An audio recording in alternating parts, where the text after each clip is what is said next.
5 minutes or so to give everyone a chance to come in, sit down, and then we will start the meeting. Thank you very much.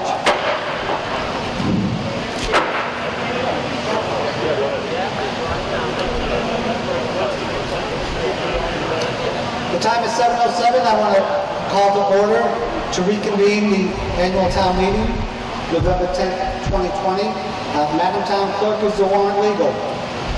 Yes, Mr. Moderator, the warrant's been posted according to Mass General laws and the bylaws of the town of Upton. Thank you very much. It has been posted legally, and it is okay to have the town meeting. So, obviously, we're here on the 10th. It's obviously the reason why, you know what it is, it's because of the COVID. I just want to say, given how many people are here, this is great that you're all here, and it's really great that we are outside. I feel a lot more comfortable. I hope you all feel more comfortable because of that. I would like to ask if, Madam Town Clerk, we have some folks that are standing, so if maybe somebody could set up a few more chairs in the back, that would be good, because we do have some extra chairs here. So if someone could take care of that, I would appreciate it.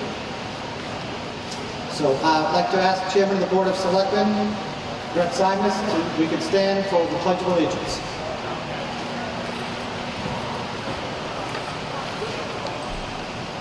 I pledge allegiance To the flag of the United States of America, and to the republic for which it stands, one nation, under God, indivisible, with liberty and justice for all. Thank you.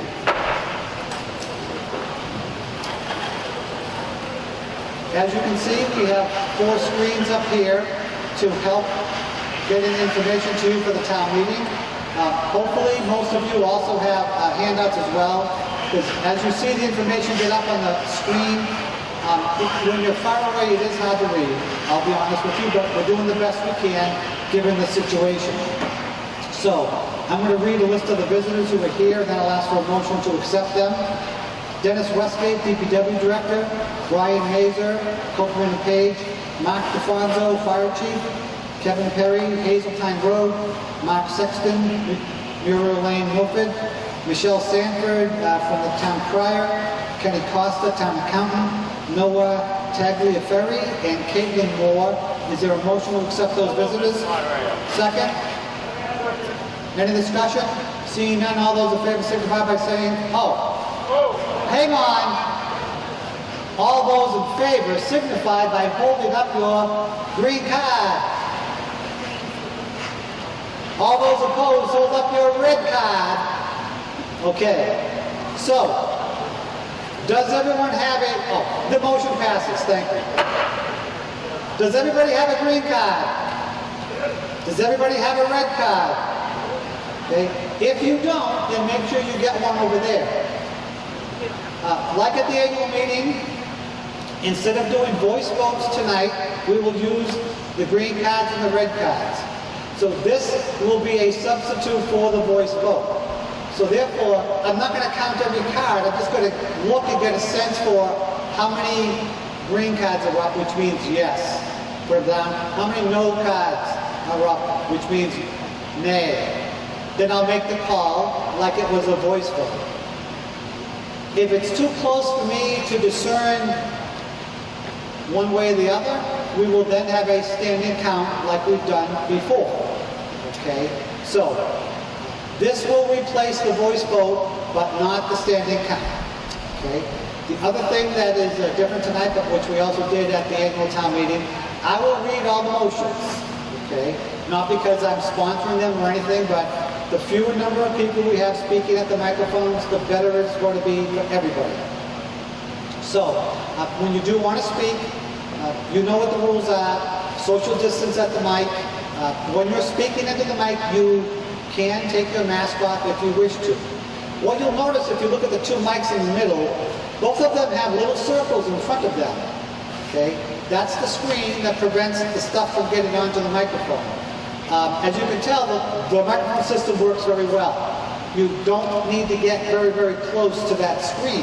So give yourself at least 5, 6, 7 inches, and then we'll see how it goes from there, okay? What I'll try to do is to choose people in order in which I see them get to the microphone. So I might do 2 here and 1 there, or 1 there, 2 here, whatever it is, whatever it seems to be with regard to the order. Okay? If I mess up and I call one person and someone at the other mic was there first, just give me a yell and I'll take care of it. There we go. So, again, I want to thank the Board of Selectmen for making the decision to have the meeting out here under the tent. I feel much better about that, and I hope you all do as well. So, having said that, let's move to Article.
The time is 7:07. I want to call to order to reconvene the annual town meeting, November 10th, 2020.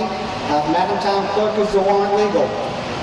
Yes, Mr. Moderator, the warrant's been posted according to Mass General laws and the bylaws of the town of Upton. Thank you very much. It has been posted legally, and it is okay to have the town meeting. So obviously, we're here in the tent. It's obviously the reason why you know what it is. It's because of the COVID. I just want to say, given how many people are here, this is great that you're all here, and it's really great that we are outside. I feel a lot more comfortable. I hope you all feel more comfortable because of that. I would like to ask if, Madam Town Clerk, we have some folks that are standing, so if maybe somebody could set up a few more chairs in the back, that would be good, because we do have some extra chairs here. So if someone could take care of that, I would appreciate it. So I'd like to ask Chairman of the Board of Selectmen, Brett Simus, we could stand for the Pledge of Allegiance.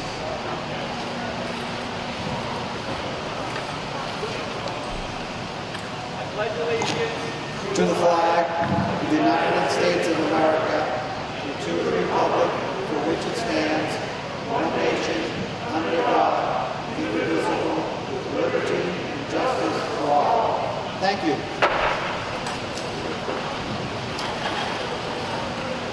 As you can see, we have 4 screens up here to help getting information to you for the town meeting.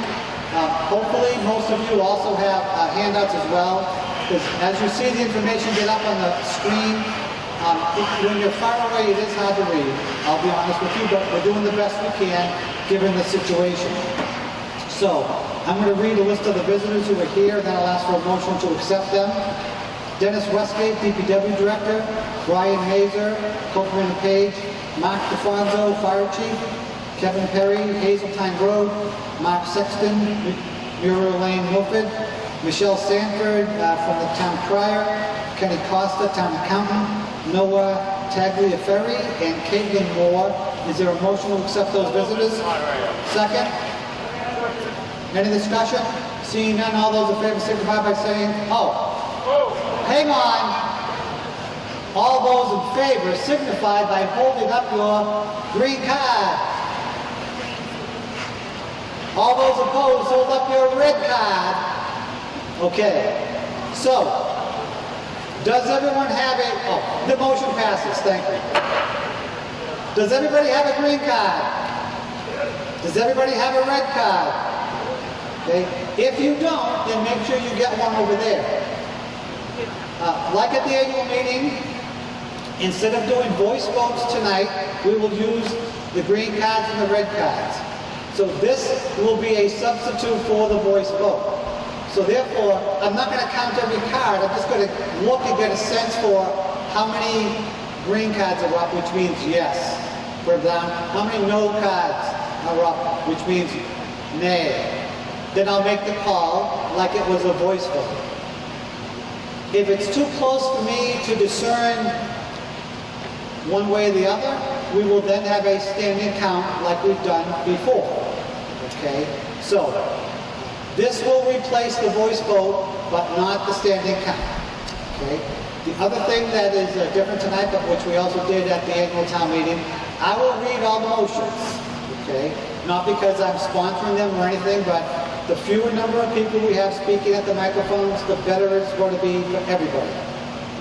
So, when you do want to speak, you know what the rules are. Social distance at the mic.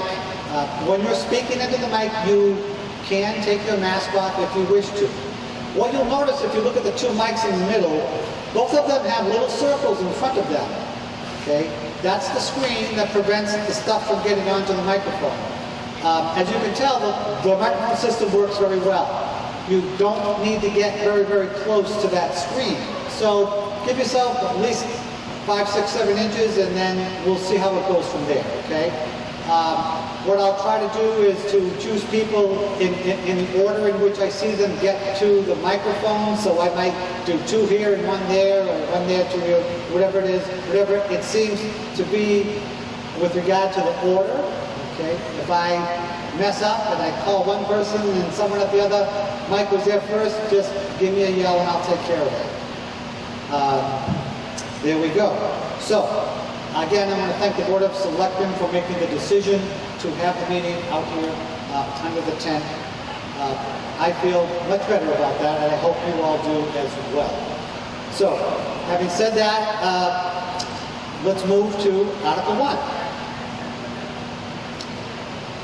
I move the town vote to authorize the Board of Selectmen to acquire by purchase for general municipal purposes a parcel of land containing 0.25 acres more or less, being Assessors Map 201-058, located at 0 Grove Street, and transfer from free cash the sum of $150,000 for such purposes and all incidental and related expenses, and to further authorize the Board of Selectmen to enter into all agreements and take all related actions necessary or appropriate to carry out this acquisition, on such terms and conditions as the Board of Selectmen shall, in its discretion, deem reasonable, and further, to authorize the Board of Selectmen to sell or lease or transfer such land, and to further authorize the transfer from free cash the sum of $60,000 for environmental remediation and site preparation and all incidental and related expenses of said property. Is there a second? Second. Moved and seconded. Finance Committee recommendation. Could you turn on the Finance Committee microphone, please? I think it's there, Mr. Moderator. Okay, we're all set. Thank you. There was favorable action, Mr. Moderator. Favorable action by the Finance Committee. The Capital Budget Committee recommendation. Favorable action by the Capital Budget Committee. So I'd like to ask Mr. Ross to make a presentation. Thank you, Mr. Moderator. State your name now. Oh, put a microphone 1 on, please. Go ahead. Thank you. Thank you, Mr. Moderator. Dave Ross, 23 Homely Road, Chairman of the EDC, who's sponsoring this article. I'm going to take a couple of minutes to walk through some of the history and the logic behind this. Sorry, normally I'd like to be facing you all, but with this setup, I've got my back to you. So, as a reminder, in May of 2019, this picture you see on the screen, or the first picture in your handouts, was the vision for the town center that we accepted. This is the next step in that process. So here's a brief history of what's happened over the last 7 to 8 years for the town center. So this all started back in 2013, 2014, when the town renovated Town Hall. In 2015, the town acquired 2 Grove Street demolished that building and built a little parking lot there. 2017, the town purchased Holy Angels Church in order to help maintain and control development in the downtown. In May of 19, the town meeting passed what the vision is, and we also authorized the Board of Selectmen at that time to be able to sell these or transfer both Holy Angels Church and that parking lot to Grove Street in order to support the redevelopment of downtown. Last summer, the board created the RFP committee, which had 7 members of the community on that. I was chair of that committee. That RFP committee designed design standards, which create the look and feel of what downtown will look like. And then in November of 19, a year prior from right now, we did a lot when the town meeting amended the zoning map to create the Upton Center Business District. At that time, we also changed the table of use in the zoning bylaws to allow mixed use, along with many other commercial and retail options in our new UCBD. At that same town meeting, we passed the new shared parking bylaw. That's a very unique and progressive approach for towns in this area. And we also approved over exactly $700,000 to help fund the procurement, design, and construction documents for what would be a new municipal center located in the parking lot in front of the playground downtown. That building will serve as one of the main anchors along the town hall in the redevelopment of downtown. We acquired 6 Main Street. We had that building demolished and the grass fence lot created. It's right next to the library. In January of this year, in line with the vision, the Board of Selectmen voted to close off Warren Street and no longer allow throughway traffic, helping reduce some of the traffic headaches of that intersection downtown and create a more pedestrian-friendly downtown. In February, we issued the RFP. Unfortunately, in March, COVID hit and impacted the economy, and our April RFP deadline came and went with no submissions.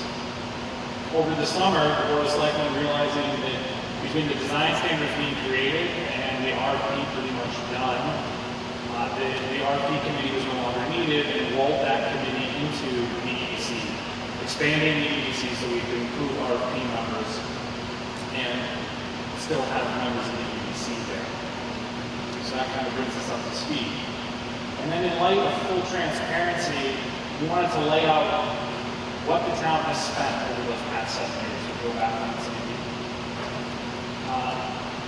So for those of you that have the deck in front of you, you'll see these numbers. I'll just quickly run down in case people don't have them. $6.5 million on the town hall renovation, $193,000 required to church, $151,000 required to Grove, $152,000 required to 6 Main, to asbestos abatement there and demo that property. We spent $25,000 on the visioning consultant. Over the last couple of years, over $80,000 was spent on multiple studies on where to site the community center. We approved the $700,000 for the procurement, design, and development of that community center. And we did, the board authorized $9,500 to recently be spent doing an environmental study on the property in question on the site. So just shy of $8 million has already been invested in our downtown. It's also important to note that right now the state is planning to invest close to $10 million in redoing Route 140 from William Street, which is just after Wildwood Lake, all the way through the downtown up to Brook Street. So the entirety of 140 is going to be done using state dollars. So this brings us to the parcel in question, which is known as 0 Grove Street. It's actually located between 2 Grove Street and 8 Grove Street. It may be commonly referred to as the gravel parking lot located across from the church. This is a quarter-acre lot. In FY20, the real estate taxes for this property were just under $2,000, and those are current. So if the town does acquire this, those proceeds will stop. As I stated before, the town has recently completed an environmental study on the parcel done by an LSP, which is a licensed site professional. That environmental study found there were no contaminants in the groundwater on the site. However, there are petroleum contaminants in parts of the soil located in the lower right-hand corner on this map. And for those who have lived in town for a while, you'll be familiar that this was former home of the above-ground storage tanks of the Thompson Oil Company, and also the overnight parking for a Wesson company. So it's not surprising to find a level of contaminants in the soil. Those contaminants are in the first 5 feet of the soil, and as they stated, they do not reach the groundwater, which starts at the 6 to 7 foot range on the site. So what we're asking for tonight is $150,000 from free cash. That is money that the town already has in its savings account. We're not asking more for taxes to acquire this parcel of land. And we're also asking to reserve up to $60,000 in order for us to remediate the contamination that is on that site. We believe that number will come in less, but we have not gone out to quote it, so we think we've taken our worst case estimate at that number. So you may ask, why would we want to acquire this gravel parking lot right downtown? Well, in line with the vision that this body passed back in May of 2019, it specifically calls for a shared parking lot to be located right on this location. I'm going to read the bullet from the vision statement for those of you who don't have it. It says, build a new central shared parking lot on Grove Street. The sizable shared parking lot is located between Sennenbrook and Route 140 on land that is currently vacant or occupied by Grove Street. This proposed parking lot has about 100 spaces. It sits on land that is not feasible to use for new buildings because it is within the floodplain of Sennenbrook. So that's really the only use that this site will have going forward. Because it sits in the 100-year floodplain for Sennenbrook, it really makes it impractical for anything other than to have a lot built there. And we, the EDC, feel that a shared municipal parking lot downtown, which would benefit all businesses in the downtown, would be available for all the municipal uses, whether it's at town hall or at the municipal center or the playground, is the best use for that site. Go to the next slide. So the vision is a very large, encompassing project that's going to take 20 to 25 years. But what we've been working towards, we're calling phase 1. In phase 1 of that development involves 5 properties situated directly downtown. The first property, which is showed as green on the slides, it's obviously shaded here on your printouts. Sorry, it's colored. That green property is the location of the proposed municipal center as one of the main tenants downtown. Located to the left of that, the yellow parcel number 3 is Holy Angels Church. Number 1 is the arcade building, which is home to the record shop out on the common salon. Located next to that is another triangle-shaped piece, which is the municipal parking lot. All 3 of those properties are currently planning to have development of a mixed-use, multi-story building. That means there's no parking on any of those spots because they're fully developed. The parking needed to support that redevelopment is this Zero Grove Street gravel parking. And per our own town of Upton bylaws, there has to be a set amount of parking for those buildings to be permitted and built. So without this shared municipal parking lot, it really puts up a lot of barriers to the town being able to move forward with that vision and redevelop those parcels that we have already invested hundreds of thousands of dollars into. So with that, the EDC is willing to answer any questions that people may have, but we strongly urge you to vote with support of our bill. Thank you. Thank you. Next speaker. Yes. Mr. Simons, and I just want to say, if you think you're going to speak on any of these motions that come forward, we have at least a half a dozen seats near the microphone. So if you want to move closer, if you think you'll be speaking, please do so now. So, Mr. Simons. Yeah. Okay. Thank you. First, I'd like to thank Dave for his great presentation and all his leadership, research, and advocacy for this great vision that we've put together and his stewardship of the Economic Development Committee. I'd like to thank the Capital Budget Committee and the Finance Committee for their support. I'd especially like to thank everybody for coming out during this night. Fortunately, we've got beautiful weather. We're able to do this safely. Derek Brindisi, town manager, Kelly McElrath, the town clerk, and lots of folks have worked hard to put this all together for us, so thank you to all of them. Regarding this particular Article 1, I really want to remind people, we talked about some of the history, but the key here is that this has been an ongoing vision that people have had for 10 to 20 years. It's not new. We've inherited this and are now the stewards for this process and project. There have been many boards of selectmen, many folks on the select boards throughout the years that have supported this type of redevelopment downtown. We had 150 people at a workshop last year to come together and put together this vision. And really imagine what we're talking about here, right? We've closed down Warren Street. We're going to have the state come in and redevelop 140 and potentially put in a rotary. We bought 6 Main Street. We knocked down that condemned building and turned it into grass. There's a lot of investment. We're working on getting the community center put into the parking lot by where the playground is. So there's a lot of investment going on in this downtown area. This is one small piece of the puzzle. And ultimately, what folks envision there is a mixed-use building with retail stores on the first level. You'd have a walkout, second level, first level out in the back that would go towards the stream back there. And then you'd have a third level up top, which would be housing and potential affordable housing units. So that would both bring in businesses into downtown. It would provide us all with much needed services in that area to really bring a sense of community and downtown activity to that area. And when this is all said and done, we'll have the businesses in town that we want. We'll be making revenue from these businesses and paying taxes. We'll have some new housing. We'll really start to bring people and activity into the downtown area. You see the brewery that's been put up right next door if you haven't been over there.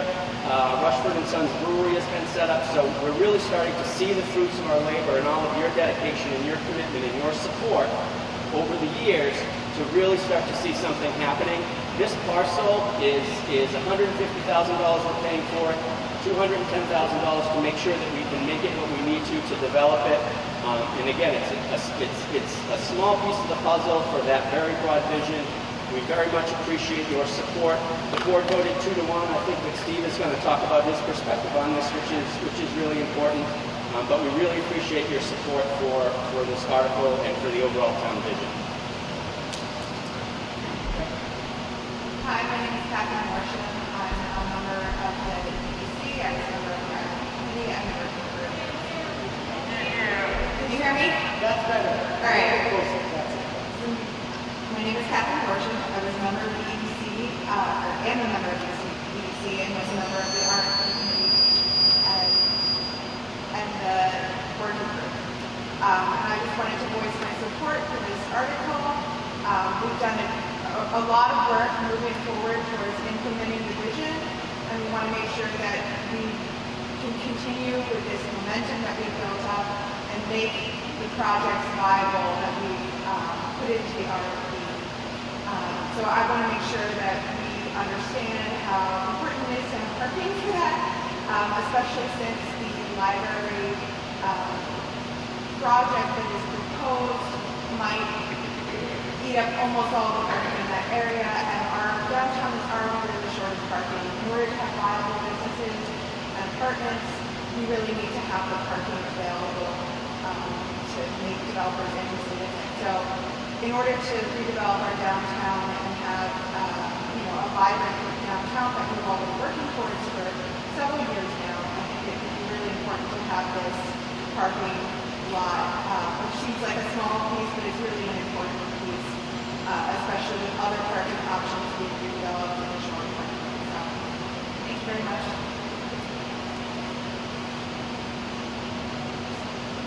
Good evening, everybody. My name is Steve Battaglia.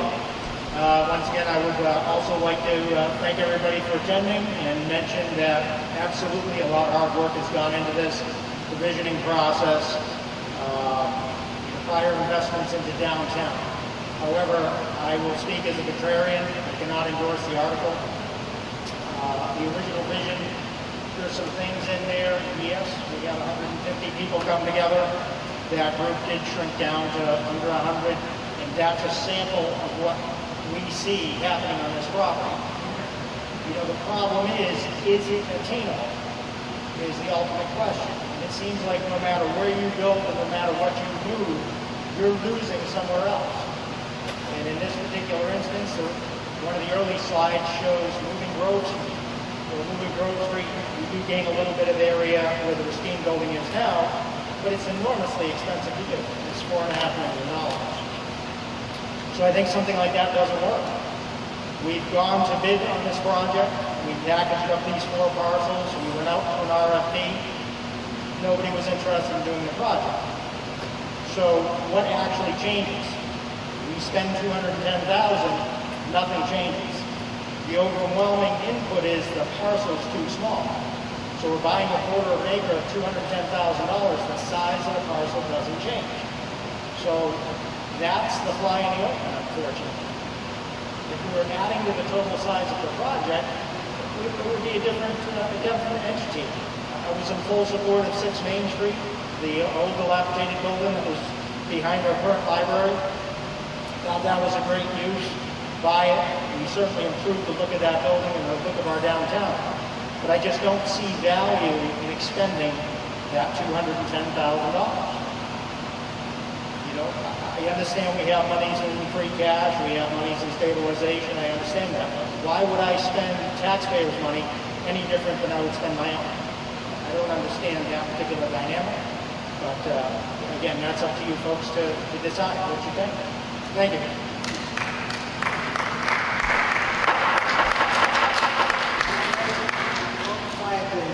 Mr. Bates. Mr. Moderator, James R. Bates, Jr., 14th Main Street. And my first question is to you, Mr. Moderator. When the vote is taken, is this a simple majority or 2/3 majority, Mr. Moderator? I'm glad you brought that up. I did forget to mention, it does require a 2/3 majority, so thank you for bringing that to our attention. You're welcome, Mr. Moderator. He has a good education. My next question is to Mr. Ross. I've been going to the Central Mass Regional Planning Commission since the spring of 1995. I've been the chairman up there twice. I'm actually on the executive committee right now, and I've been on the transportation committee. Right now, the town of Upton is receiving $6+ million for a 2-phase project from Hartford Ave to the town line.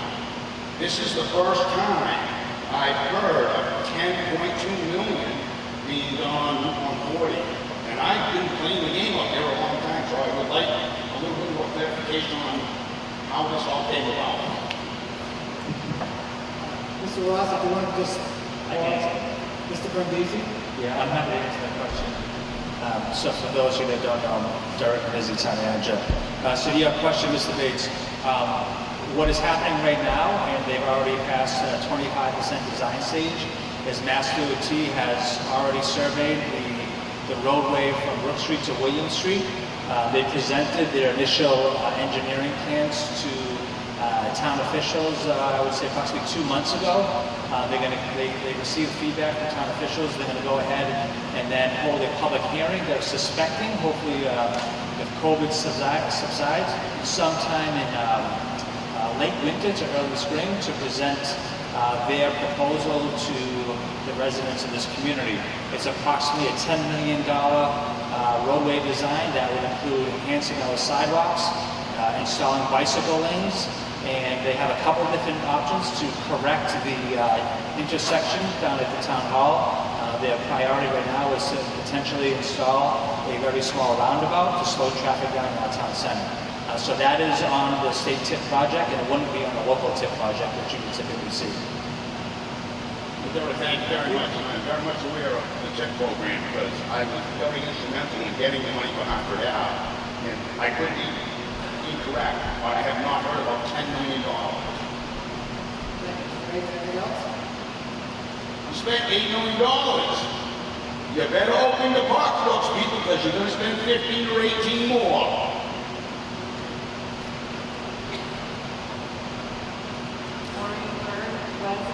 Westboro Road. I have a couple of questions and a couple of comments. It's my understanding that for any business to be built in this area, our infrastructure is sadly lacking and it's very old. Who bears the cost of upgrading the sewer and water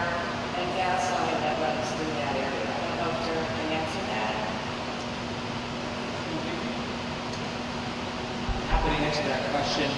I haven't been told of any water or sewer infrastructure upgrades that are needed in that area.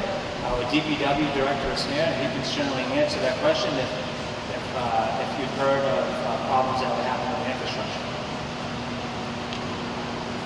Would the DPW director please come forward to address that?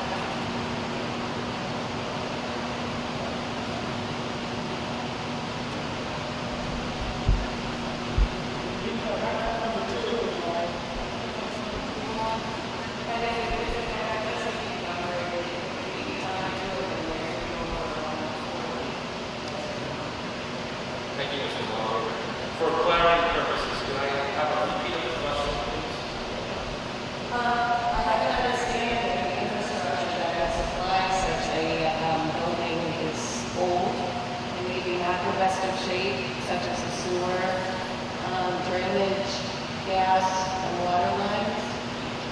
The gas line will be addressed on 45 tip line when you refer to one. Yes. Okay. The drainage is also the responsibility of Massachusetts, and they have already done their surveys. So I would anticipate that the drainage repairs for that project. Water and sewer, there is one small sewer line going down that water that is in good shape, and we just can't rent it. It doesn't need any repair, and most of the water is on offsets. So most of our water doesn't run down. Is that sufficient for this size building or?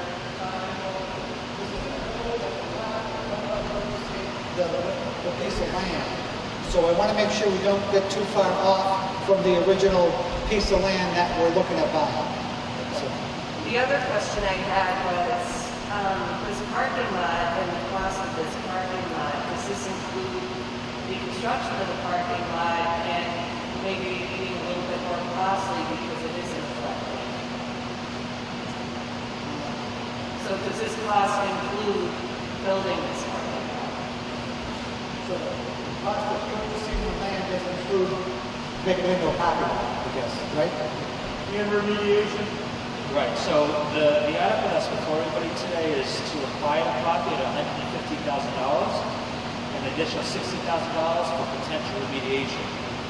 If the Economic Development Committee, working with the Board of Selectmen, working with potential developers, deem a parking lot is an appropriate use of that, if there would be a cost associated with building that parking lot, you're correct, that's a low-lying area and it's certainly within the floodplain. I have another question. All this cost that we've invested into this area, the taxpayers' expense, does this become essentially a bit as an incentive to develop that? What happens? How do we get that money back? We've invested a lot of money and we're putting it out to a developer that cost us fine. But what happens? We say, oh, the parking lot is yours. I don't know, what happens to all the costs we've invested? Mr. Ross, would that address that?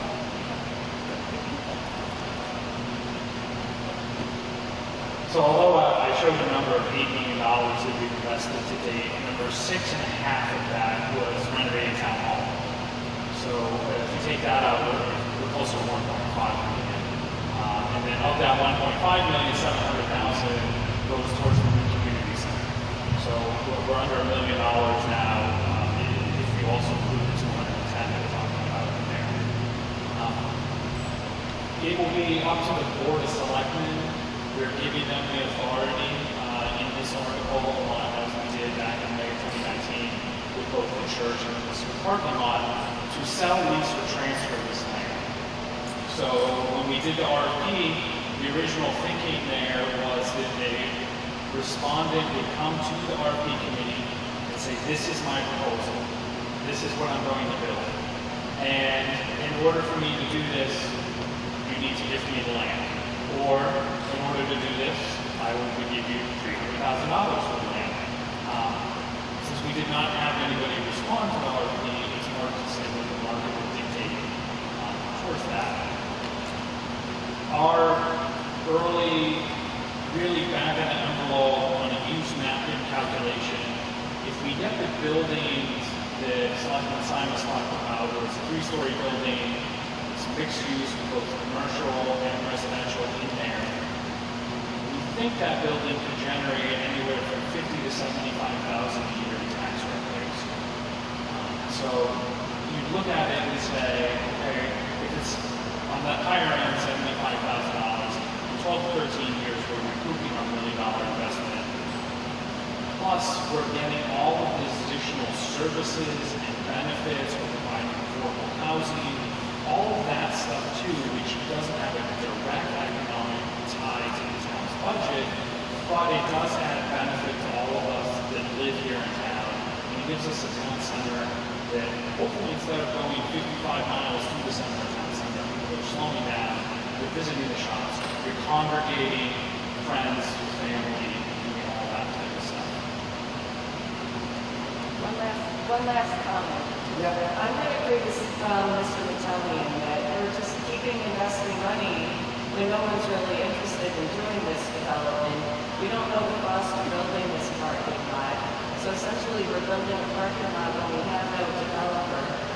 And I was on the visioning committee, and one of the things we did want to do was keep Holy Angels. And I know that is something that they would like to get rid of to do this big project.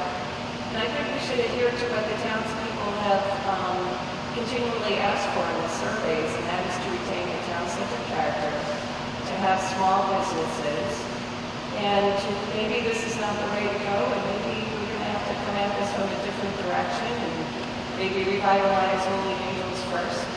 But it just seems to keep putting money into this is just a waste at this point.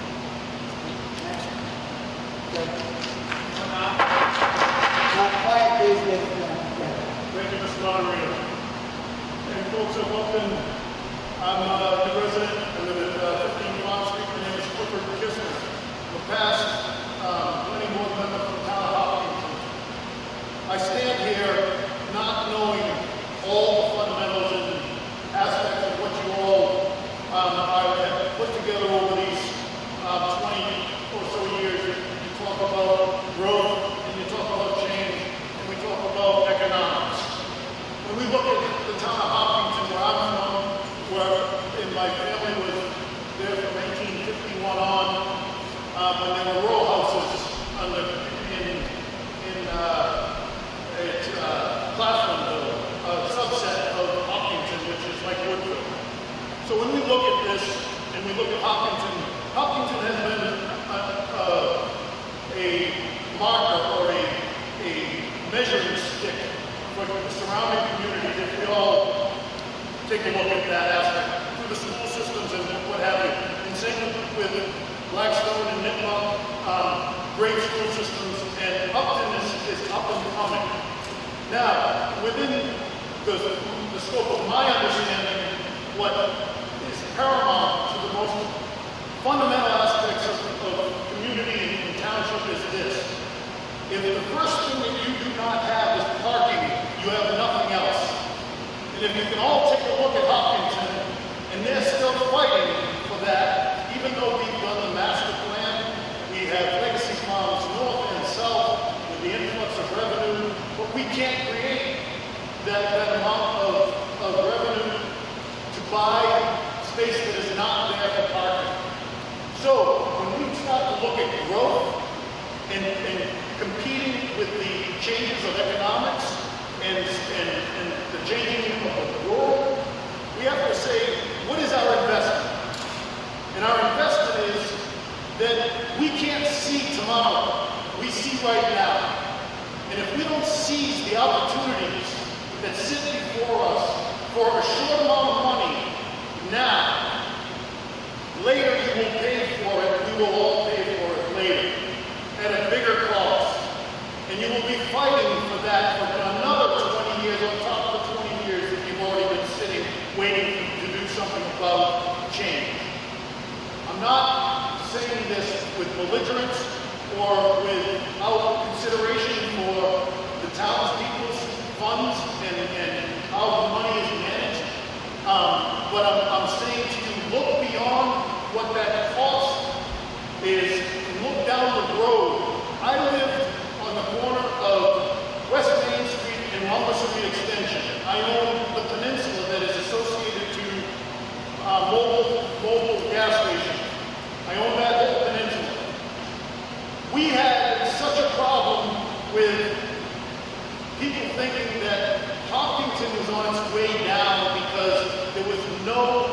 commercial structure in the town of Hopkinton. We were counting on the residentials, the residents to pay the taxes, to pay for the school systems, and we have no businesses in town. So when we look at that, now look at Upton, and I say, okay, how are the businesses doing in Upton? And again, all I'm hearing, and I've only been here for a year, a little over a year, all I'm hearing is that there is not enough parking, there's not enough business, there's not enough this, there's not enough that, and everybody wants. But then again, it's fundamental to put it all into perspective. If you put the cart before the horse, then you're going nowhere. You've got to see He's about to ask a question. I am going to ask. Mr. Bates, you are out of order. You sit down. Until you are recognized, you will not stand up like anybody else, sir. But we understood about that. Continue. Thank you, Mr. Moderator. So my question is, it's more of a proposed suggestion. Folks, change only happens when you really need it to happen. And it takes a village. And when that happened in Hopkinton, we brought the business center to the highway, closest to the highway, just like 140 is going to be coming in. Don't shoot yourselves in the foot. Let's not shoot us all in the foot for the future. We got to make decisions that make change, and that's how it's going to work, I think. Thank you.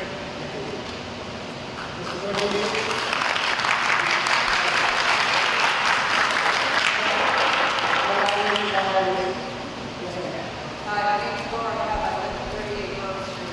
I have a question. The soil and groundwater investigation, is this the first part of the 21E? It's a two-part question.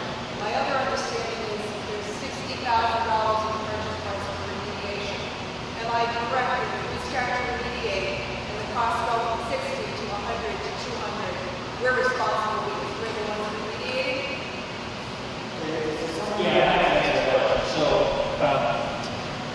So as you pointed out, this property is not a 21E site. So when you identify contaminants, you have to report that to DEP, which would be the first step in this process. This may or may not be a 21E site, depending on what happens with the excavation or the remediation. So there has to be further analysis done of the property.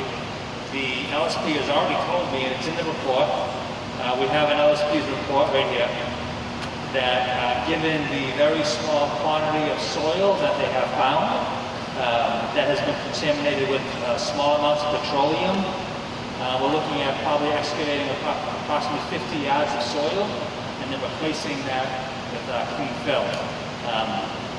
He would say on the high side, $50,000. On the low side, with support of our local staff, it could be around $30,000. He did assure me that $50,000 would be the absolute ceiling on this type of remediation. Okay.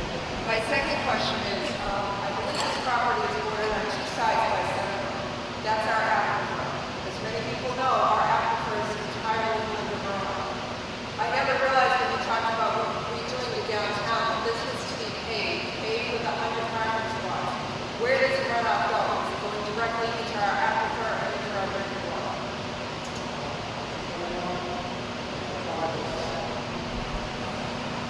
I can't speak to our aquifer.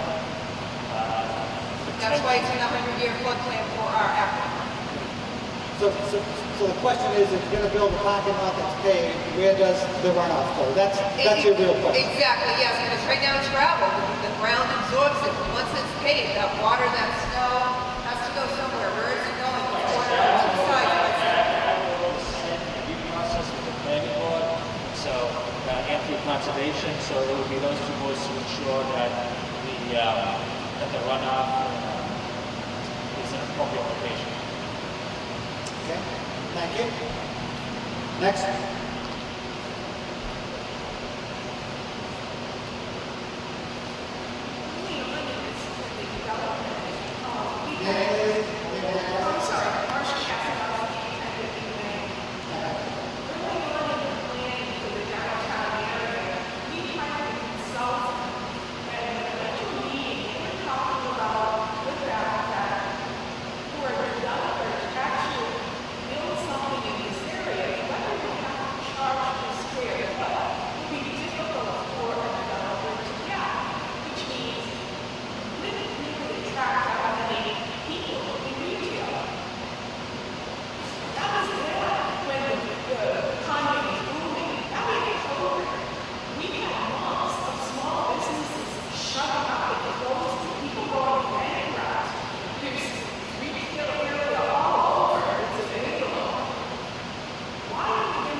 this is a town we want in the future.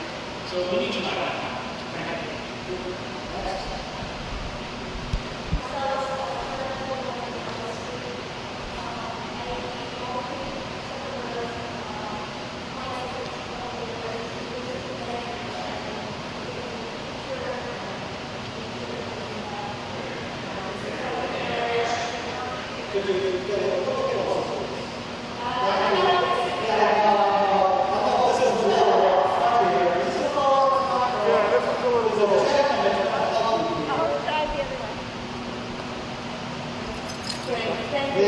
Thank you. I just want to make sure I'm understanding correctly that if this land does not end up being useful for the town, that the selectmen can sell it and the town.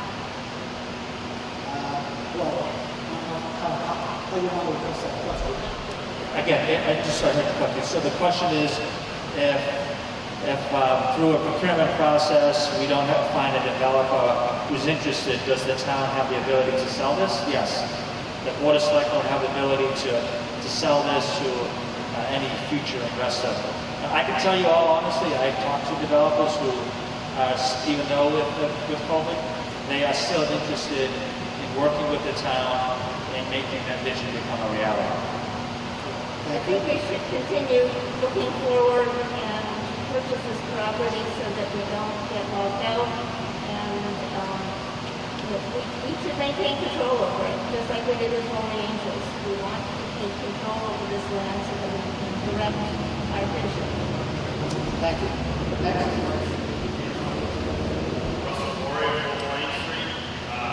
Just a quick question. What's wrong with the BMW parking lot currently? It's usually full 1 night a week because of car shows. There's nothing wrong with that parking. We already had to design an option training for it. So we're buying a quarter of the property that we're going to have to redesign. We already have a parking lot next door. We don't have too much of an issue with parking because we still have the country system. People will drive a mile down the road to come out of the country system. People will drive a mile down the road to get their property. I don't see any reason to buy a quarter of an acre property and still have that developed.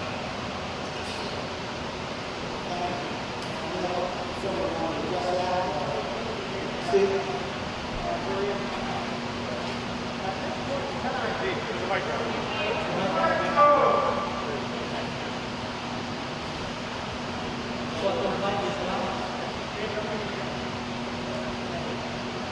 At this point in time, there's certainly no shortage of parking. Right, as of right now, we have the municipal parking lot by the VFW. We have expanded the parking at Town Hall. We increased the number of spots there. We have a parking lot across from the current library, where the Racine building is, right across the street, and parking at the Racine building. So there's, at this point in time, plenty of parking. I think to the gentleman's comment, and many people talking about the aquifer, I think as you look forward, at some point in time, this particular parcel would have to be paved, and that particular water that is runoff would have to be captured. Again, I would assume that's going to add to the cost of the development, assuming somebody wants to develop it. But you know, as far as how it will impact the aquifer, I'm not sure anybody at this point is going to have that answer. I think it's the best educated guess. But getting back to the parking comments that the gentleman made, there's no shortage of parking. I mean, you know, this is something we're looking forward to if it ever happens. And that, you know, there's no guarantee that the people are going to support any of the projects moving forward or any of the other parcels that we put forward to be purchased. We don't know if those will be supported in the future. So those are the items that we have to weigh out. You as voters and governing body of the town, you've got to make those decisions. But there's an awful lot of ifs. So that's what you've got to weigh out. Thank you. So, yeah, thank you, Steve. It's important to hear from the minority of the board. It's also important to hear the majority opinion of the board, as well as the capital budget committee and the finance committee. Clearly, there is plenty of parking downtown. This isn't about today. This isn't about tomorrow. This isn't about going down there for the car show. This is about development and investment for the next 5, 10, 15 years so that we can help attract business and attract development to the the downtown area. The parking that exists over by the VFW will be taken up by the community center that we're looking to build and invest in. This parcel is going to require parking. If any developer is going to invest and develop that land, doesn't mean they're going to invest tomorrow, doesn't mean they're going to invest in 3 months. Our goal is to entice people to invest when the market is right and the market turns around and come out of COVID and we have a vaccine and everything's looking good and people want to invest in projects like this. We'll have the opportunity to do it because we'll have this piece of parking. If we don't have this piece of parking, then we're hamstringing ourselves to be able to do anything in the future. So it's not about today. This is an investment in tomorrow and about Upton's growth in the future. Very well said. Quiet, please. Next person. Mr. Moderator, welcome on East Street. As you know, I have some history in the town of Upton. In my last term, we had 3 developers contacting the town because of that problem. So to assume that no one has interest is a false. The second mistake is to throwing out numbers of 10 million, 5 million, 6 million. The bottom line is if the developer inherits that property, they incur the cost, exclusive of 1 quarter. So I want to ask people to go back 10 years when we stood on this town meeting floor and there was a parcel of land on Maple Avenue and the voters said no. And today you've got a railroad with silos, with all kinds of operations, all 24/7, trains running through your town hall whistles, and people said no. Ladies and gentlemen, it's about control. Honest to God, it sounds like a big number, but come on, $210,000, and you're protecting yourself. Think of the worst case scenario of what that owner could sell it to someone and what they can put in the heart of your community. Do the negative. Honest to God, this is a no-brainer. You should be able to move forward. Throw out all the innuendos you're hearing about cost and runoffs and drainage. That's all the no-brainer. The town has the municipal infrastructure to handle it. The state's taking care of 140, and the developer will inherit all the costs and come with it. And oh, by the way, you're going to look at close to $80,000 a year revenue and taxation, which will help offset the cost of the communities. So if you're in doubt, just think. I asked you last thing to think about. What is the worst case scenario, and maybe it could happen. So when we own it, we control it. There is no risk. Thank you.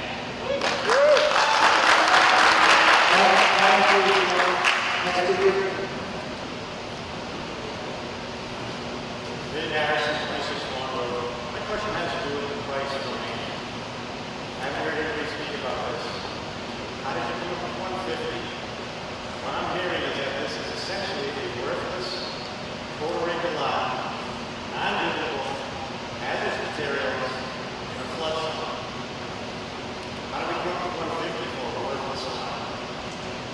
Okay, the price and the other stuff is projected well before us is not that debate for Mr. Lewis.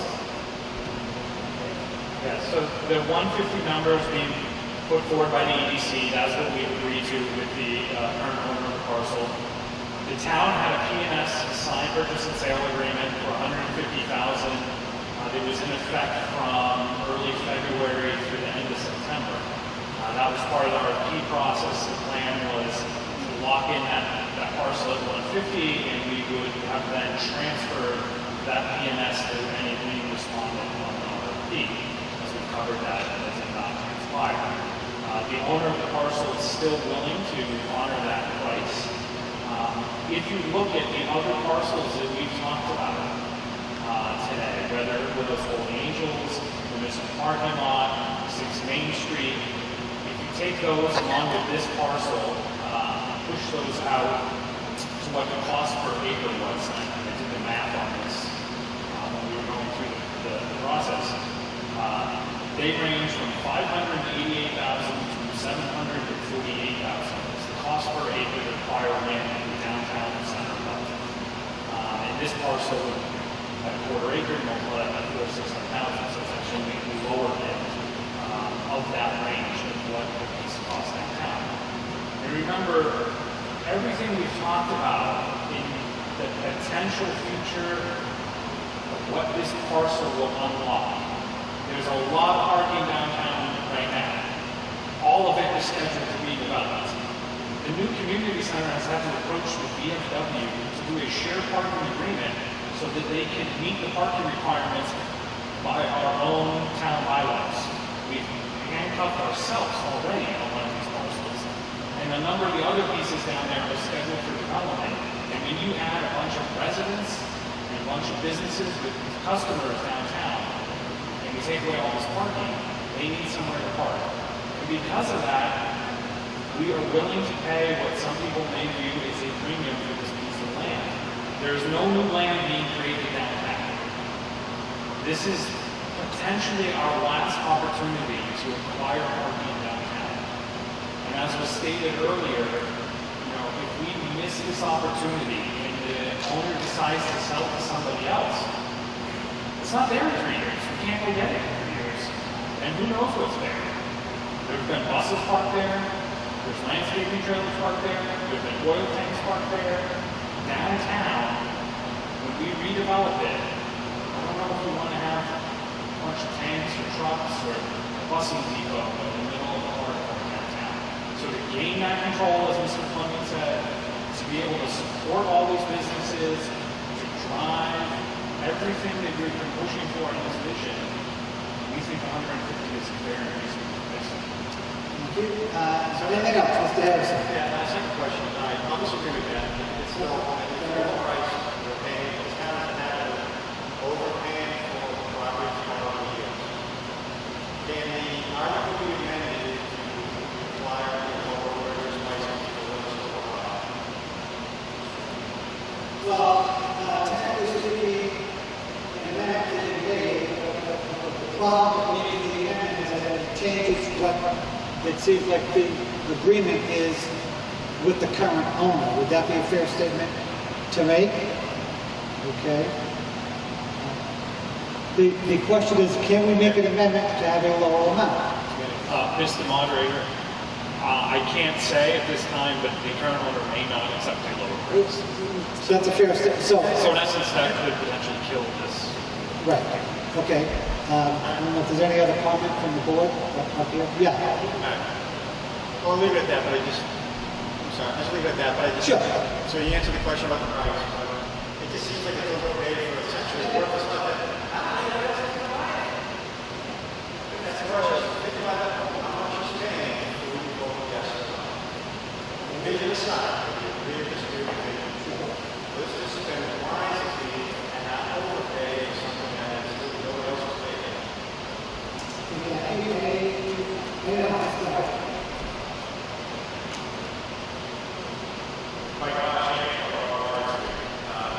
My question is not for against this. My question is how, and is how we're going on some other levels here on how very soon.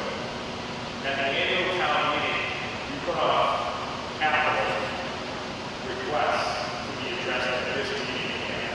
I was understanding that was going to happen. Let you know how these land options, all the other capital requests, has different structures within the town. The question is how these items went ahead of all the capital requests that were supposed to be at this town meeting. I'd like an answer to each one of those pieces of items, because the other ones to approve the items. Well, all three have to speak to that, because they choose who they can.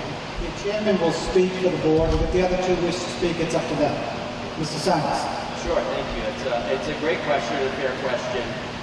Obviously, the warrant gets voted on by the 3 board members, and any articles that are presented to the board are reviewed. We took all of the articles that were presented, we reviewed them, and we included them on this meeting's warrant.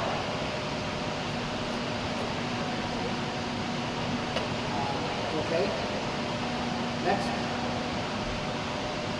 So, still, my question is, how the capital requests do you get addressed?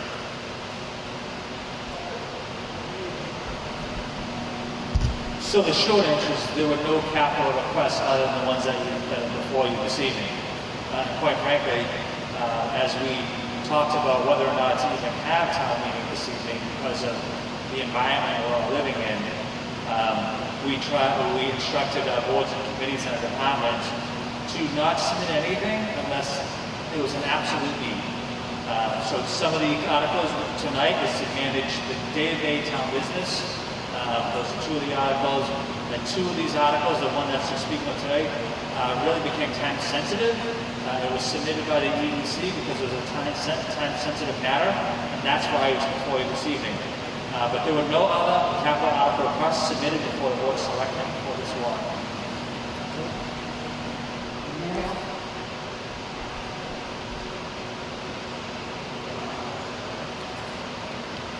Hi, Dave Gibbs, speaking on Rocket Road. Make a motion to move the question. I suspect most of you have been to town meetings before. A motion to move the question means that you've heard enough and you will then wish to vote on it. Motion to move the question requires a, oh, by the way, is there a second to that? Thank you. That does require a 2/3 majority vote, and if it is a 2/3 majority vote, we will then, after that, vote on the question. So this first one is to just move the question, not to vote on the question itself. Is that clear? Good. So, all those in favor of moving the question, hold up your green cards. Okay, put them down. All those opposed, hold up your red card. Okay, the motion passes unanimously to move the question. We will now vote on the question itself. And given the question that occurred earlier, this does require a 2/3 majority vote. So I'll get a sense of what the greens and the reds are, and then we will then take it from there. So, all those in favor of the motion to purchase the 0.25 approximately acre of land in the center of town for the reasons that were discussed tonight, please raise your green card. Okay, cards down. All those opposed, hold up your red card. Okay. This passes by a 2/3 majority.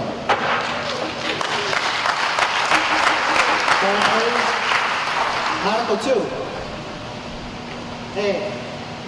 I move the town vote to transfer from community preservation undesignated account the sum of $15,000 for the installation of a water connection at the community garden on Mechanic Street. Oh, sorry about that. Is my microphone on? Okay. So, going to read that again? Okay. I move that the town vote to transfer from the community preservation undesignated account, the sum of $15,000 for the installation of a water connection at the community garden on Mechanic Street. Is there a second? Second. Moved and seconded. FinCom recommendation. Favorable action, Mr. Moderator. Favorable action by the FinCom Capital Budget, Community Preservation Committee. Is that a yes from the Community Preservation? Favorable action. Capital Budget, do you have a recommendation on this one? Favorable action by the Capital Budget Committee. Any discussion on the motion? Okay. Seeing none, all those in favor signify by holding up your green card. Down. All those opposed, red card. The motion carries by a majority. 2B. I move the town vote to transfer the sum of $296,575 from the Community Preservation Fund to meet the 8th-year payment of debt service owed on the general obligation Town Hall renovation bonds, with $47,000 from the Community Preservation Historic Resources Reserve account and $249,575 from the Community Preservation undesignated account. This is the payment on the town hall. That's what it is. Is there a second? Second. FinCom. Favorable action, Mr. Moderator. Community Preservation Committee. Favorable action by the CPC. Any discussion? Seeing none, all those hold up your green cards. Down. All those opposed, hold up your red cards. Okay, motion carries unanimously. Article 2C.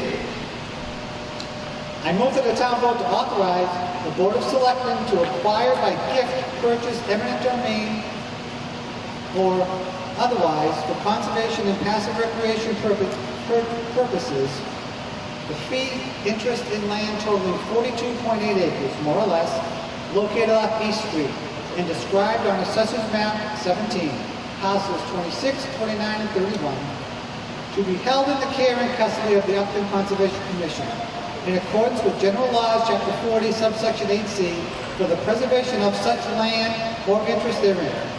That said Conservation Commission be authorized to accept grants, donations, and/or reimbursements from any entity that may provide funding for the acquisition and/or activities falling within the scope and intent of this article, and to execute with approval of the town manager all such agreements as may be necessary. Could you please be quiet down there? Thank you. As may be necessary to authorize the Board of Selectmen to convey a conservation restriction in such property to Sudbury Valley trustees or other qualified entity in accordance with Mass General Laws, Chapter 45B, subsection 12A, and to transfer from CPC undesignated account fund the sum of $207,000 and for the costs and expenses associated with the acquisition. And further, to authorize the Board of Selectmen and/or Conservation Commission to accept a conservation restriction from Metacomet Land Trust on Assessor's Map 17, parcel 28. Is there a second?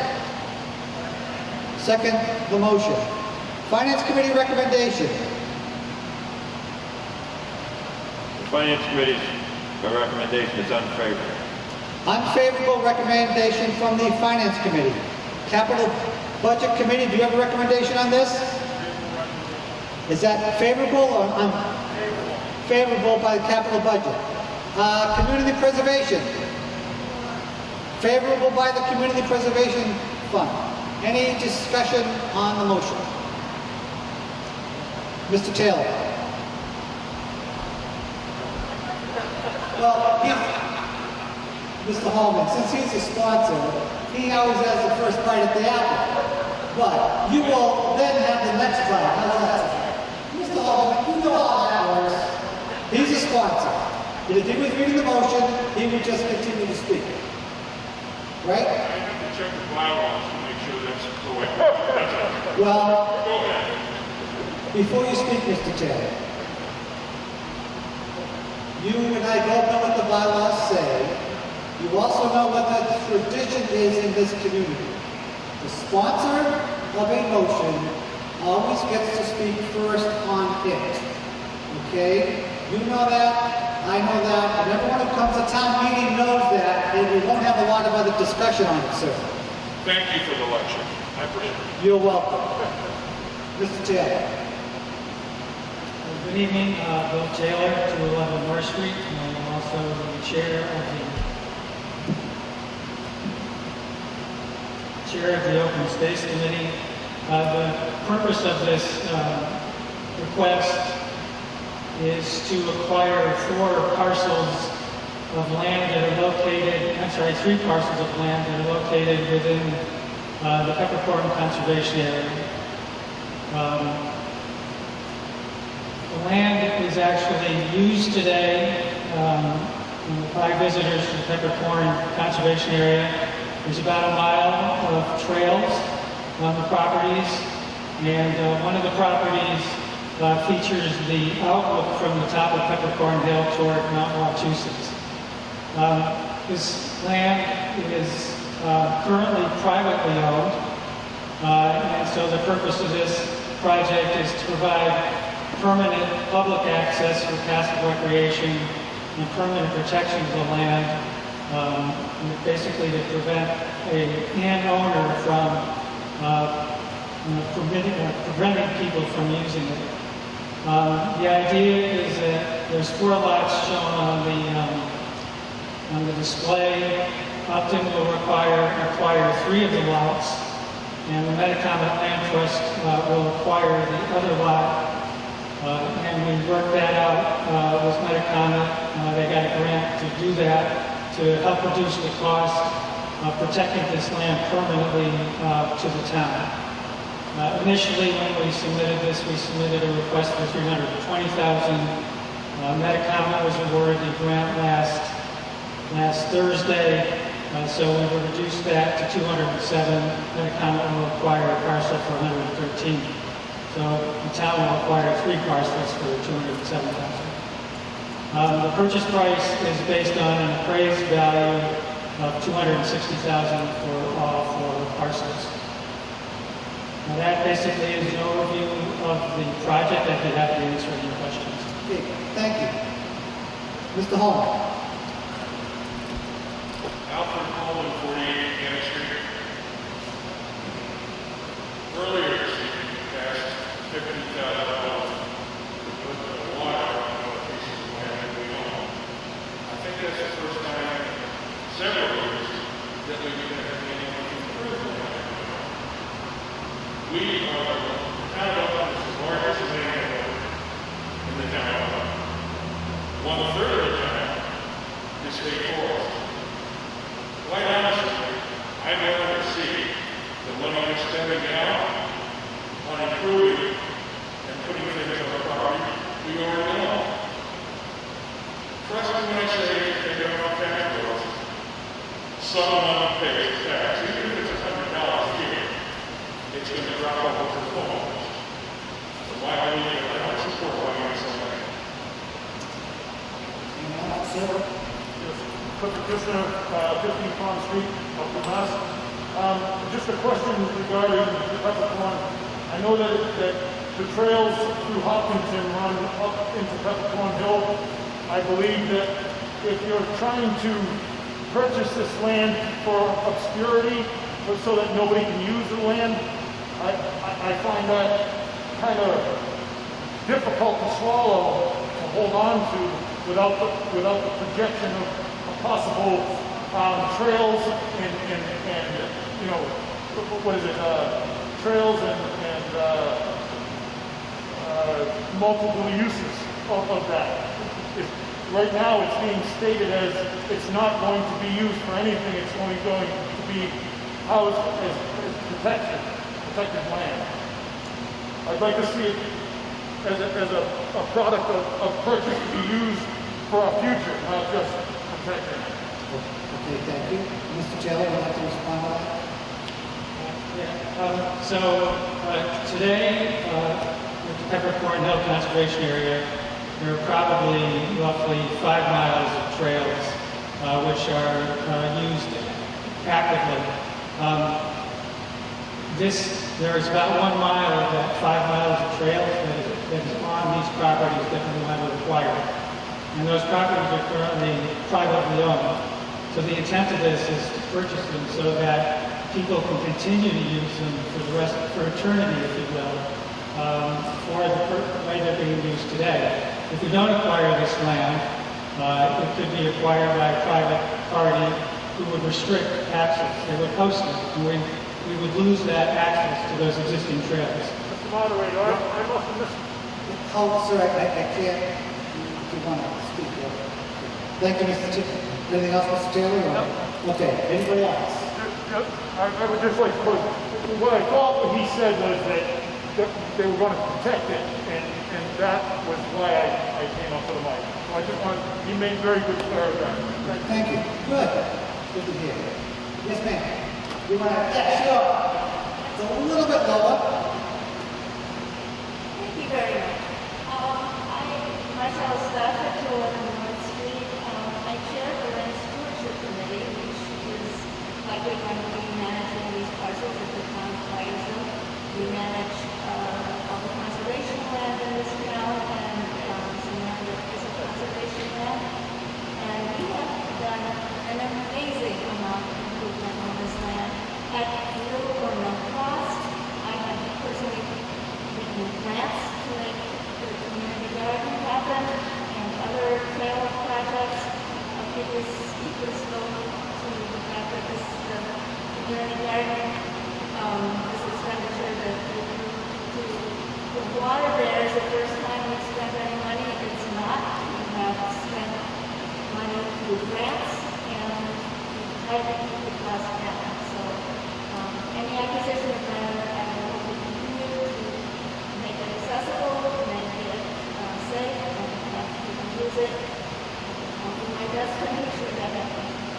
Thank you.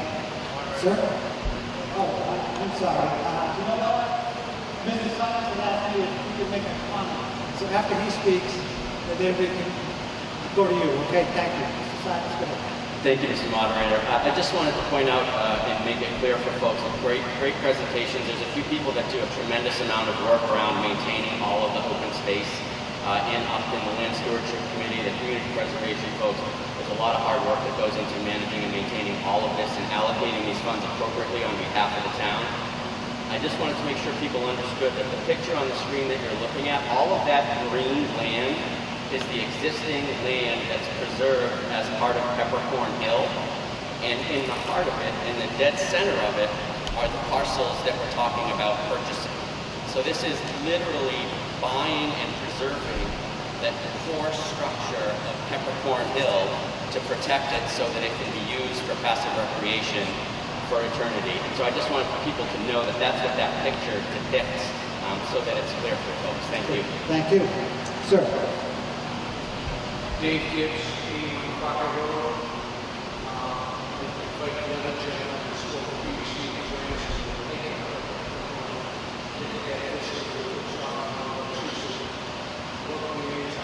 I'd like to thank the Conservation Commission, over the years, preserving Peppercorn Hill. A lot of work went into it, it's been meaningful for Crocker Road, Francis Wallace, Chair of the Conservation Commission, LLC's John Kerr, LLC's Fred Sanford. A long time ago, they petitioned the town about that was established as conservation, and that cost about $35,000. It's money well spent. I'm sorry, the engineering, but key point you brought out is if you let this go, and someone buys that, hold you hostage because of the restriction doesn't permit those visitors to make a huge mistake. So thank you very much for being able to so hard to observe that. We integrate into the place. So, Mr. Chair, since you're over on the sure that this is talking about you.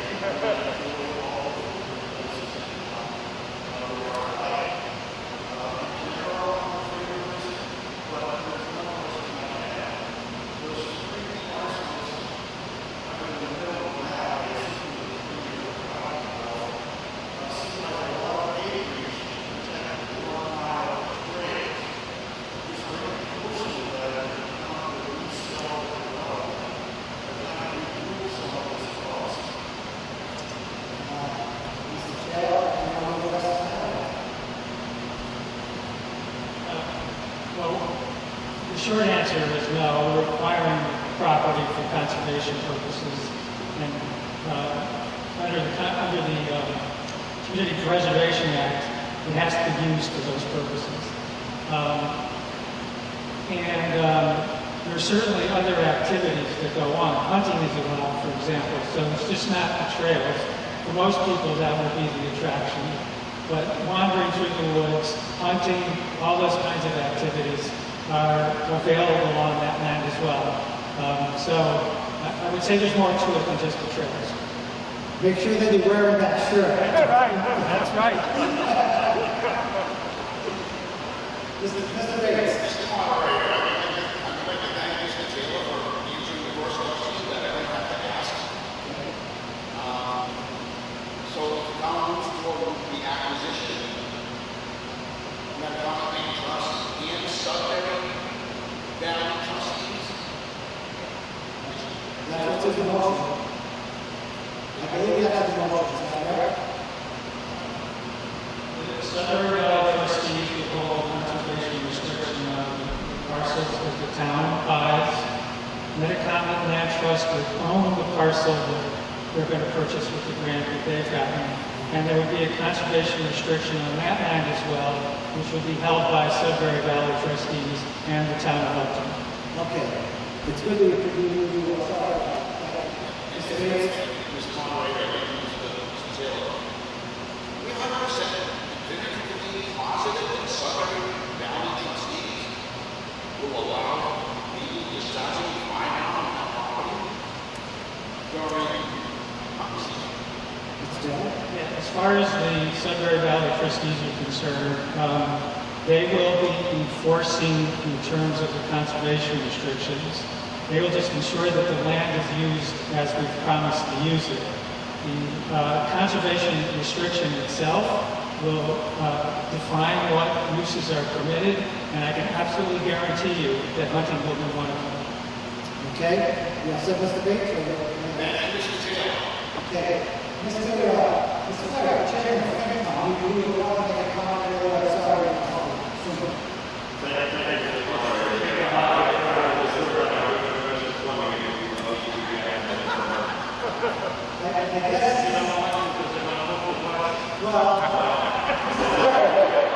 Mr. Clerk, you've got the microphone, now you have a chance to speak, sir.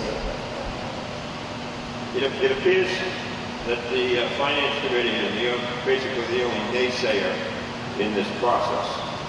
And there were some reasons, obviously, for that. As it was alluded to earlier with the discussion of Grove Street property, how did one come to the value of $150,000? Well, a parcel is worth whatever the buyer is willing to pay.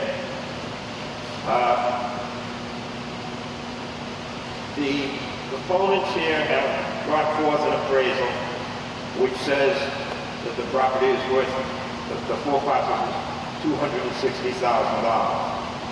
Well, why did they have this appraisal? The very simple reason was to buy property using the Community Preservation Fund. An appraisal is required. So that's why there's an appraisal here. Originally, this property was in Chapter 61A, which was agriculture. It had been in that classification, in that chapter, for many years, until it was determined that it was misclassified. Chapter 61A is used for agricultural and horticulture, and it was obviously location of that land, it was not used for those purposes. Accordingly, it was reclassified to 61B, which is recreational, open space. When that happens, the valuation of the land changes. According to the assessor's records, just use an example of one parcel, which is parcel 28, which I think that's the one you're talking about, the Grantville.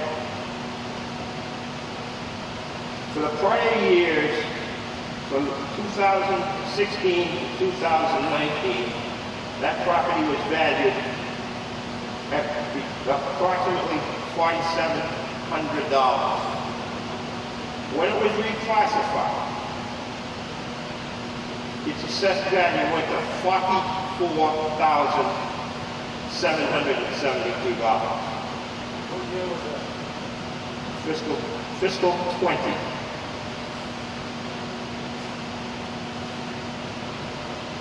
When that happened, the tax value became, it can't be any greater than 25%. All right? So that's where the change came. With one of the other parcels, we're talking about a value of $728 approximately for 4 years prior. In fiscal 20, when the use changed, or the classification of the chapter changed from 61A to 61B, the value went to $29,760. This is around the time when, for whatever reason, the owners decide they want to sell the property. Well, if my tax bill went up, the amount that one went up, I'd want to get rid of it too. With the requirements of Chapter 61, the town has the right of first refusal if the land is going to change use, all right? In this circumstance, the land did not change use. It's still recreation. It has been recreation. Back to my original premise. One of the main reasons that the Finance Committee was against this was the price of the land. Going back to the original thing, the original premise of the appraiser said it was worth $260,000. Did anybody ever try to approach the owners and say, we'll sell it for less? Now, on this, the original presentation, the cost of the land was $260,000, but the appropriation was going to be $320,000 for all this bookkeeping and everything else you have to do with it. Survey, legal recording fees, conservation, right, then down at the Sudbury Valley Trustees, baseline documentation report, contingency title search. Once the reduction changed because of the grant, the purchase of the 3 lots is now $167,500. These additional requirements of $39,500, bringing the total appropriation to $207,000. In 1985, the town paid $175,000 for 284 acres, which is currently known as Peppercorn Hill. There was never any conservation restriction on it that I recall. Everybody is still allowed to use it, whatever they want to do with it. It's open space, you hunt, you do whatever you want. Go pick butterflies, pick weeds, count your butterflies, whatever you want to do with it. I think if this were approached for a different manner, there might have been more support from the Finance Committee. No one ever said to, or even approached the buyer and saying, or even the open space people, this is contiguous property as Peppercorn Hill. Why can't it be treated exactly the same way? There's no conservation restrictions on Peppercorn Hill. All right, you're paying at least $39,000 if this goes forward now, more just to do all this other stuff that has to be done, including the survey and contingency fees, title searches, whatever that I alluded to earlier.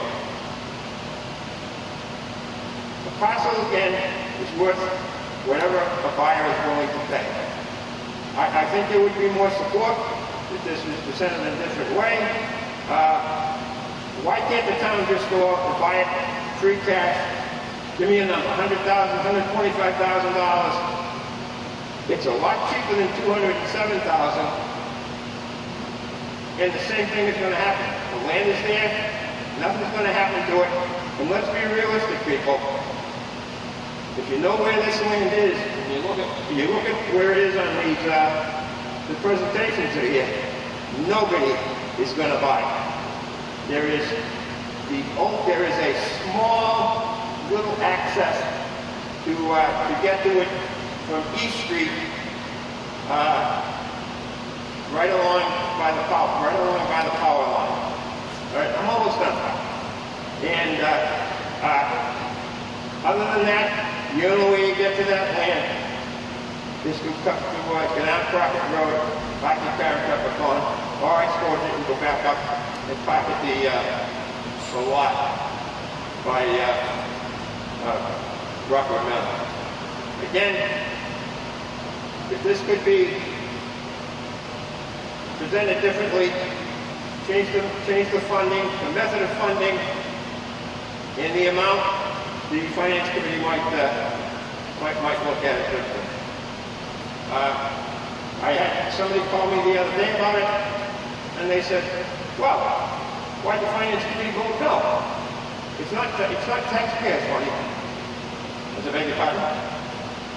Where's community preservation that money come from? Right? It's taxpayers' money, folks. Don't want to take it. Okay.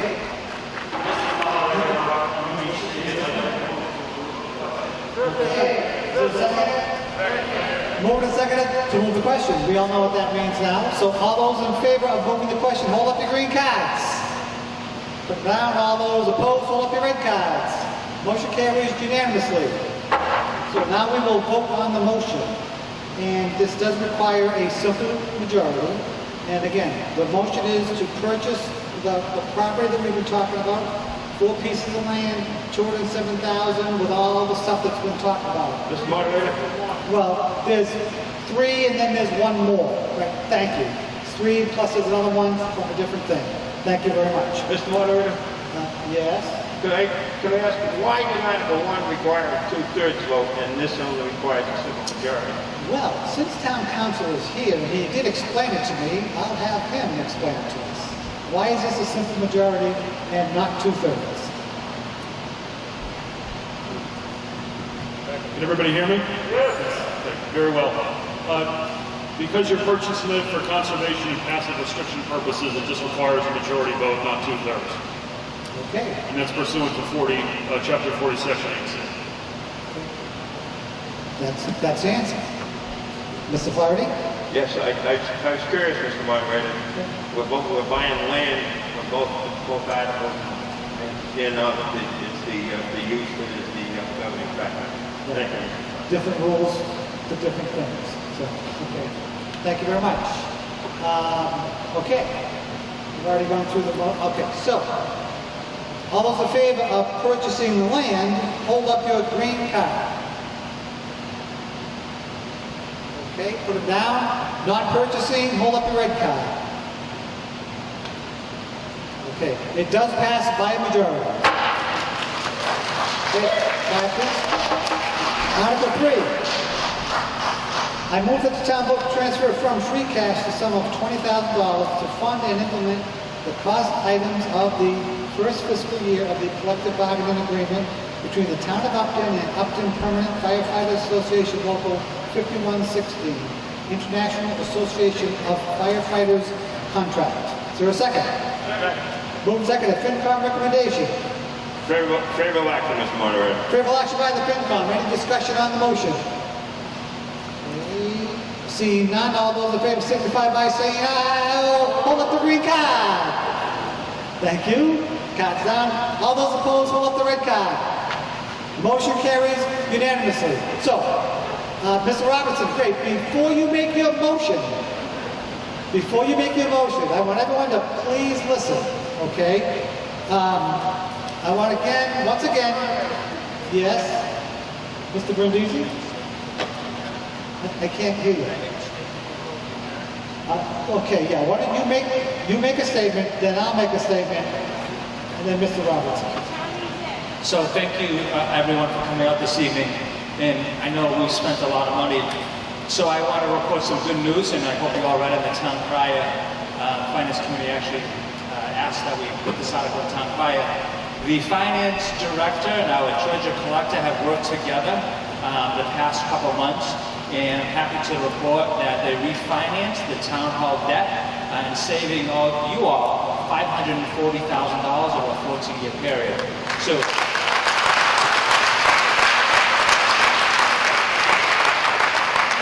We typically come here to spend money, and I know it gets quite contentious, but I'm always happy to report the opportunities when we save money, and I can assure you that each and every day we come to work, we're always looking for grants, we're always looking for areas of opportunity to make things more efficient so that we can drive down the taxes as much as possible. So thank you all for coming this evening.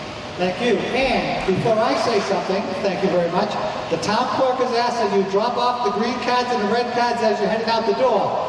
Because what we certainly don't want anyone to do is to take home a green and red card and then pick up another green and red card when they come next time around. Right, Madam Town Clerk?